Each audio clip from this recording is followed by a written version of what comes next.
বাড়িতে আজকে মেহমান আসতেছে ওকে দেখার জন্য। দেখেন, হ্যাঁ, মানুষ বিয়ের আগে কি না করে, মানে যদি আসি যদি কোনোরকম যদি দেখে বা ঘরের দরজার এই অবস্থা, তো এই জন্য আগে হলে মানে পয়সা করতেছি। দুলে হইলে উনি, এই যে দুলে, এই যে ভাই আপনি এটা পয়সা করতেছেন কেন? হ্যাঁ, তো ঘরের দরজার অবস্থা তেমন বেশি ভালো না। দুই বাইশে দরজা দেখি যদি ওরা ফিরে যায় তাহলে তো সর্বনাশ। ভাই এখন আসতেছে মেহমান, কিছুক্ষণ পরে ইনশাল্লাহ চলে আসবে, এই জন্য ঘরের দরজা পরিষ্কার করতেছে।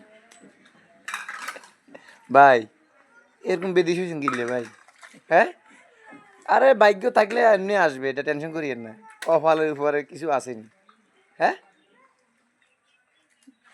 এটা এটা এক সময় এটা ক্যান্ডালা দিয়ে দিবেন। একটু পরে মেমন আসবে ইনশাল্লাহ, ওনাকে দেখার জন্য আগে হলে প্রস্তুতি নিতেছে। আপনারা সবাই দোয়া করবেন ওনার জন্য। ভাই চাই শুনেন,